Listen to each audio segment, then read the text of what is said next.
All right, guys, so I wanted to give you a heads up, or I wanted to give you a little background on our training for today. We did sales training this morning, and I thought it might be useful to share it with some of the people in my social media feed, so thanks for tuning in. But here's really the deal. One of the big problems I see with loan officers is an unwillingness to invest in their business, or if they are investing in their business, they don't know how much. So first thing is, as a rule of thumb, you want to be putting at least 10 basis points of your loan volume back into your business to grow your portfolio and your pipeline. At Princeton, we actually reimburse half of that amount. So if our loan officers spend 10 basis points, we give them back 5 in extra commission. So that's just kind of a broad brush in terms of how you want to how much money you want to spend, at least in terms of getting your business. Maybe some people it makes sense to invest even more, depending on what they're investing in.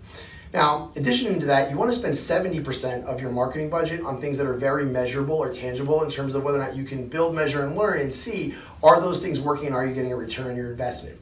The other 30% should be reserved for your flow systems. So whether it's your email marketing, your direct mail, or things that you do to your network to stay in front of them on a regular basis, that should be about 30% of your budget, much harder to measure because it's something you're investing in over time to keep growing awareness. 70% should be very tangible. So whether that's buying leads or closing gifts that you give to people, or realtor events that you're doing, co-marketing that you're doing with other people, you want to make sure that you can build, measure, and learn on that. Now, rule number 2, that was rule number 1. Rule number 2 is schedule time every single month so that you can make sure that these things are working. So put an hour in your calendar every single month where you sit down, evaluate how much money you're spending on these things, and it can be over a long period of time with certain investments, and what you're getting out of that in terms of the monthly amount of loans that you're getting, the volume that you're funding, or the commission that you're getting. Make sure there's a cost-benefit analysis. The other part of just in terms of the money that's part of a cost-benefit analysis is time. So if you're buying leads, you may be getting a great investment on your return on the investment in terms of how much you spend on the lead and how much you make on those leads. But if it's spending your whole week doing that in order to get that return on investment, calling those people or doing follow-ups, maybe it's not a great investment. So make sure you're taking in time and money when you're figuring out the marketing expenses and whether or not they work for you.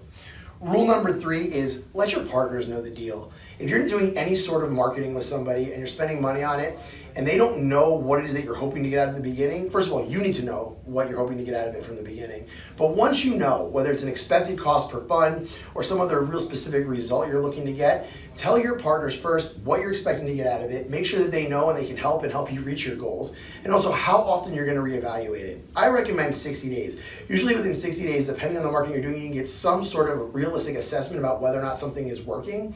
And just tell somebody, okay, at 60 days, if we don't see this or this, we're going to move on and spend our money somewhere else. If we do see this or this, we will either keep going down that path or maybe invest even more money in that going forward.